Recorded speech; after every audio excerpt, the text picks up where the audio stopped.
আজকে আমি তোমাদেরকে হ্যান্ডমেড স্টিকার বানিয়ে দেখাবো। হাতের কাছে থাকা কিছু জিনিস দিয়ে যদি এত সুন্দর স্টিকার বানানো যায়, তাহলে শুধু শুধু কেন টাকা খরচ করে আমরা স্টিকার কিনতে যাব। দেখো স্টিকারগুলো কত সুন্দর হয়েছে এবং দেখে মনেই হচ্ছে না যে এগুলো হ্যান্ডমেড স্টিকার। আজকে আমি তোমাদেরকে দুটি উপায়ে স্টিকারগুলো বানানো দেখাবো। তার আগে আমি তোমাদেরকে স্টিকারগুলো একটি কিউট ডায়েরির উপর লাগিয়ে দেখাচ্ছি।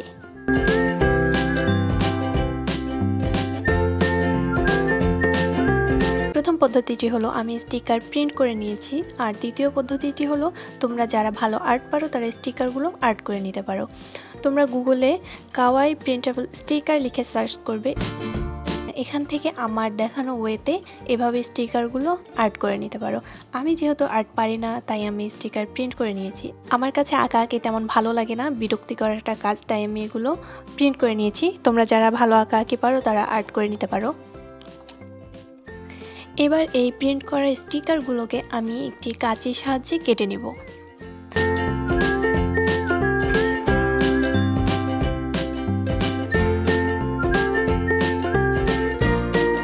এভাবে আমি আরও একটি স্টিকার তোমাদেরকে কেটে দেখাচ্ছি।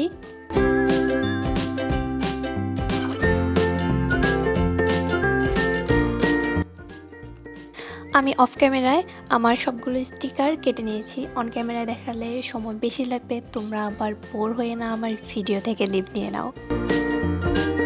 এরপর আমি একটা A4 সাইজের সাদা কাগজ নিয়েছি এবং এটাকে স্কচ টেপ দিয়ে কভার করে নিব। তোমরা যারা স্কচ টেপের মাথা বের করতে একটু ঝামেলা মনে করো বা প্রবলেম ফিল করো, তারা কমেন্ট করে অবশ্যই জানিও। আমার তো অনেক ঝামেলা লাগে, কিন্তু আমি এই স্কচ টেপের মাথাটি আগে থেকেই মার্ক করে রেখেছিলাম যেন ভিডিওতে দেখাতে কোনো অসুবিধা না হয়। আর ভিডিওর মধ্যে সব থেকে কঠিন পার্ট আমার এটা মনে হয়েছে, স্কচ টেপটা আমার পেপারের উপরে লাগাতে। এটা বারবার কুঁচকে যাচ্ছিল, তারপরেও আমি যেহেতু নতুন, আমি কোনো রকম এটা লাগিয়ে নিয়েছি। এরপর আমি কাগজটি কেটে 3 ভাগে ভাগ করে নিয়েছি। আমি এটাকে সমানভাবে বসিয়ে উপরে স্টিকারগুলো রাখছি। এই পার্টটা তোমরা ভালোভাবে দেখো, না হলে পরে বুঝবে না কেন আমি এভাবে স্টিকারটা এরকমভাবে লাগালাম। পরে স্টিকার ভালোভাবে বানানো না হলে তোমরা আমার দোষ দিবে যে আমি দেখাতে পারিনি। আমি স্টিকারের উপরে আবার স্কচ টেপ লাগিয়ে নিব। এই পার্টটি তোমরা কোনোভাবেই মিস করো না, কারণ এই পার্টটি মিস করলে তোমরা বুঝবে না পরবর্তীতে যে আমি স্টিকারটা কিভাবে বানালাম। পরে আমার দোষ দিবে যে আমি দেখাতে পারিনি, এই জন্য তোমরা বানাতে পারো না।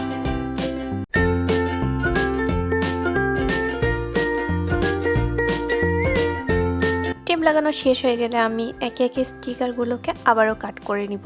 আমি বড় কাঁচির সাহায্যে আগে স্টিকারগুলোকে একটা একটা করে আলাদা করে নিয়েছি। এরপর ছোট কাঁচির সাহায্যে আমি স্টিকারগুলোকে কাট করে নিচ্ছি।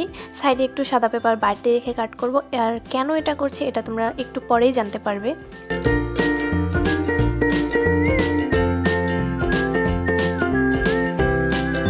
বোঝার সুবিধার্থে আমি আরও একটি স্টিকার কাট করে দেখাচ্ছি। তোমরা এই পার্টটা ভালোভাবে দেখো, তাহলেই বুঝতে পারবে। একে একে আমি সবগুলো স্টিকার কাট করে নিয়েছি। এরপর আমি আমার একটা কিউট ডায়েরিতে এগুলোকে লাগিয়ে দেখাবো। এই ডায়েরিটা আমাকে 10 মিনিট স্কুল থেকে গিফট করা হয়েছিল। আমি যখন ওদের ওখানে ক্রাফট টিউটর হিসেবে ছিলাম, তখন ওরা আমাকে কিছু গিফট দিয়েছিল। এই ডায়েরিটাও সাথে ছিল এবং ডায়েরিটা আমার অনেক বেশি পছন্দ। আমি অনেক যত্ন করে এটা রেখে দিয়েছি। দেখো, কথা বলতে বলতে আমার স্টিকারগুলো রেডি। আমি তোমাদেরকে এগুলো লাগিয়ে দেখাচ্ছি। দেখো, স্টিকারগুলো দেখতে একদম প্রিমিয়াম স্টিকারের মতো লাগছে। দেখে মনেই হচ্ছে না যে এগুলো হ্যান্ডমেড স্টিকার। তোমরা এভাবে খুব সহজেই বাড়িতে বসেই কোনো টাকা পয়সা খরচ ছাড়া স্টিকার বানিয়ে নিতে পারো। আমার ভিডিওটি ভালো লাগলে অবশ্যই আমার চ্যানেলটি সাবস্ক্রাইব করে দিও। তোমরা আমাকে সাপোর্ট করো যেন আমি তোমাদেরকে পরবর্তীতে আরও নতুন নতুন ভালো ভালো ভিডিও উপহার দিতে পারি।